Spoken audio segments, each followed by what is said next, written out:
everyone, good to have you back. My name is Oluchi, and I must apologize to my subscribers that I ghosted them without a warning.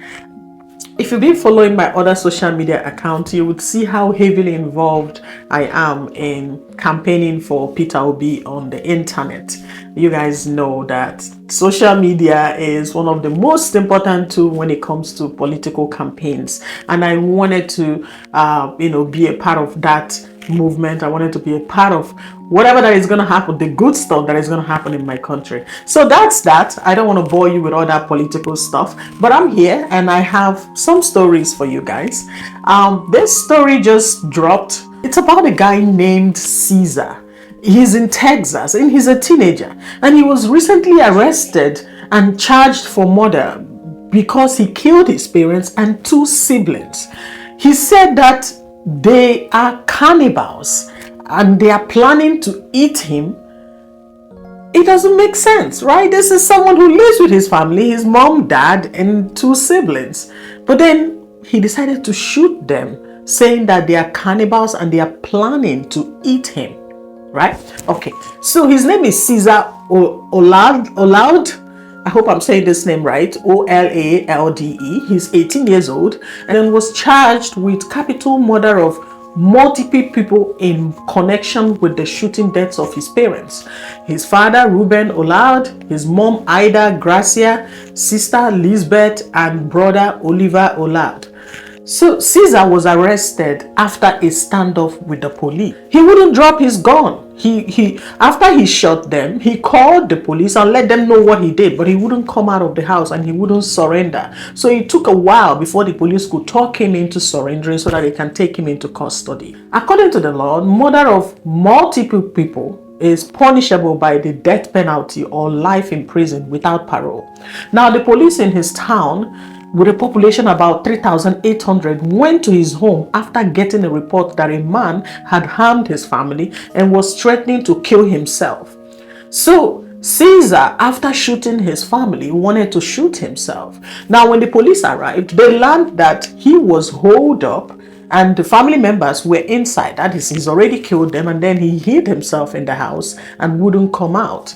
Now, according to an affidavit by the police officer, Craig Buster, the teen was barricaded inside and had called the police saying he had pulled the trigger and shot his family.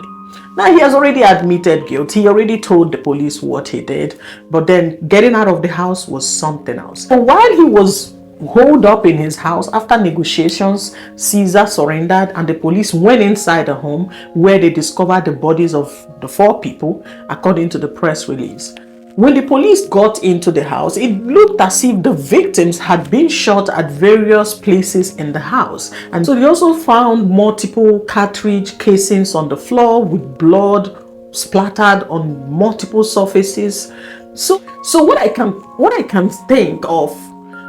think of in this case would be that perhaps he's not a good shooter. He couldn't have shot one or two times to kill the victims, right? He probably shot all over the place, trying to get them, or maybe they were trying to flee from him.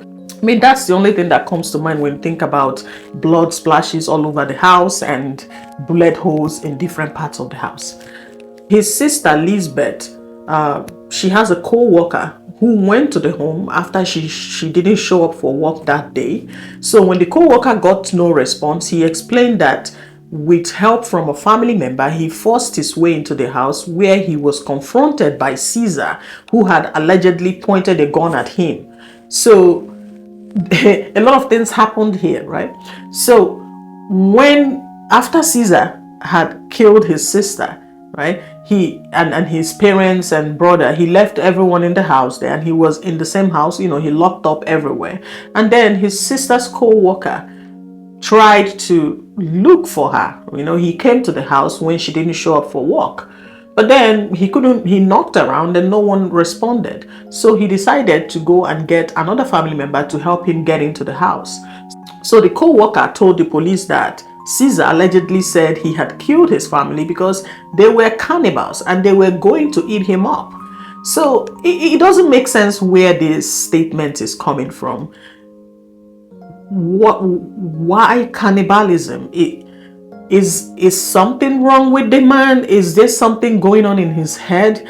Or could it be true? I really don't know. Dead people don't speak. So it's really hard to know whether Cesar is in the right frame of mind when he did what he did, or if he was paranoid of something, or if he had any mental illness, right? So a GoFundMe page was set up for his family to enable them offset funeral costs. So Cesar was booked into bi-state jail in Texarkana, Texas, and his bond was set at $10 million. So right now he's currently being defended by a public defender named Jeff Harrelson. Pretty much the case is still being built up in court. There's going to be a trial and eventually he's going to be sentenced. But for now, he's still in jail. That's a very tragic story. But let's talk about this incident for a moment. Doesn't it sound weird to you that this man is accusing his family of cannibalism? What would make him think of that? I mean, he's an 18-year-old boy, right? Did his family ever do something that made him feel like he was unsafe? And it looked like they were pretty normal family with jobs and responsibilities, right? His sister had a co-worker, meaning she was employed, right? She had a job somewhere and seemed like someone cared for her, because when she didn't show up, the person came to their home, right? So where is this cannibalism story coming from? I think we're going to know more in the next couple of months. But it's important to know that some of these incidences are abnormal. It doesn't make sense, right? It doesn't make sense. Why didn't he leave the house? That's the first question that came to mind. Why didn't he just leave? If someone is threatening to kill you, I think leaving would be the best option, running away for your life or calling the police, right? And it doesn't seem like there was a gun fight in the house. It doesn't seem like any other person had a gun. So where did he get the gun from? Has he been nursing this idea of eliminating his family one day? And what was his plan? Because being holed up doesn't sound so much like a plan. You see, there are so many questions here that I don't have the answers to. And I don't know if you've heard about this incident, but if you do, please drop your comments below. I'm interested in knowing what's going on here. If you ask me, based on how many stories I've narrated on this channel, I'll tell you that, man, maybe this man is suffering from some form of mental illness, or maybe he's hearing things or seeing things, or something is prompting him to do what he did. I don't know, but I'm interested in hearing what you have to say about this incident. Well, that's the story I have for you guys today. Please like and subscribe to my channel and have yourself a good day. Thank you.